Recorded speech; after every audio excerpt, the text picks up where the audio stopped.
Milo from Atlantis here. I'm coming to you with another book update. This one is going to be about the organization of how I'm working on TarotSaur.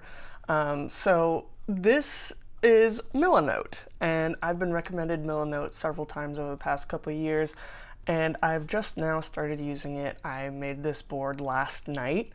And it's essentially everything that's been on my physical paper notes, but now much prettier and accessible all the time online.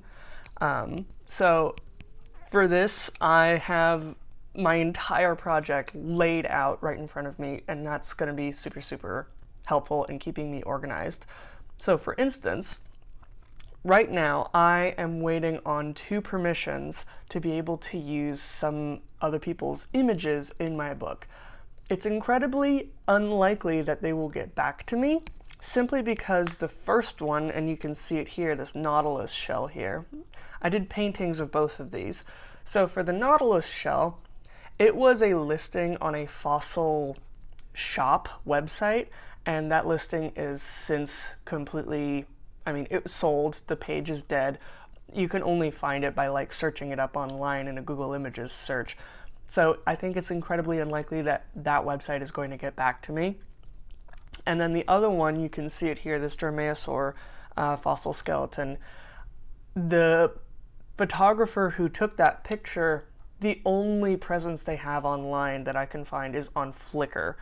And so I made a new Flickr account and I messaged them.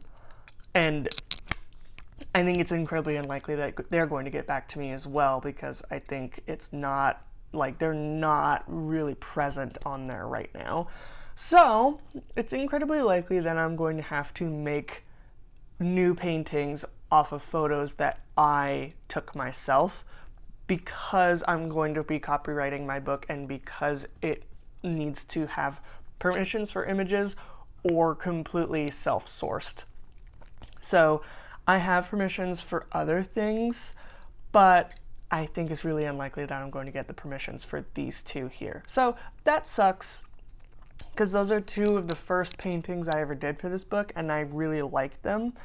But in the name of making things all copacetic, I'm going to have to probably do that.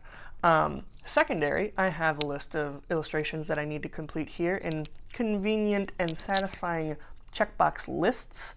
I also, because I'm trying to be really public and markety with the whole process of doing this to hopefully build up promotion for my book, I've got myself a little upload schedule. This is going to be the first video that I have scheduled. So from here on out, I'd like to post regularly on Sundays, so that we can make this a regular thing.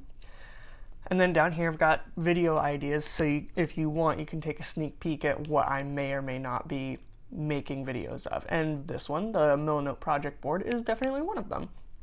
So I have my entire book ideation kind of laid out, and here's a sneak peek a little bit. It's fine, you can't read the text on these, and you'll get a little bit of a sneak peek to the picture content, but these are unfinished pages, so it's not like you're getting the finished product and I'm spoiling anything. But yeah, so this is my entire project right here, or not necessarily the entire project, but what I'm working on right now. And up here is some more of that inspiration I was talking about in a previous video of Pitfall: The Lost Expedition. The journal for the menu screen in that game being the main source of inspiration for the look that I'm going for in this book, which is really stuck together pictures, weathered pages. It looks like the book was found in a swamp or something, but it's like a field journal, and that's the overall vibe that I've been going for. And so it's a little bit more polished than the journal from Pitfall, but it's still got that kind of idea. But yeah, I've got a lot of information up here, and it's really convenient for me to check stuff off and look at my notes and everything. And so yeah, this is Milanote, and for reference, okay, I'm back. Had to let the dog out. So essentially Milanote is taking the space of all of this,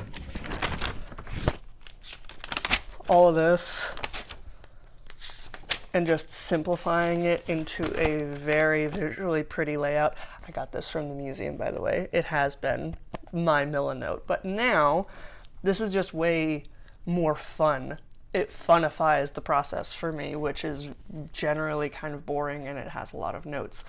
But yeah, so I finished the most recent round of proofreading, and I sent it off to my autistic superpower mom for the final proofreading. I do have a couple more sections that I need to write, but until then, we should be in the last legs of proofreading, which means now I really have to force myself to make the illustrations for the rest of the book and actually finish the visual aspect of it. But yeah, this is update for Sunday. Thank you for coming onto my channel. I'm making a book. It's called TarotSaur. It's about fossils and ghosts, essentially, if that's what you want to call it. It's about occultism, it's about paganism, it's about spiritualism, it's about tarot, it's about paleo art, and it's about independent study and unverified personal gnosis. So if that's the kind of thing that interests you, follow along in this video series. I'm going to be trying to post every Sunday. Like, share, comment, subscribe, ring the bell, turn on notifications, and all the other things that apparently the algorithm likes when you say at the end of your video, so that people will actually do those things. So yeah, thank you for coming along with me on this journey, and I hope you stick around until the actual publishing of the book, and then buy the corporeal edition, which is what I'm calling the physical copy. So thanks for being here, and I hope to see you next time.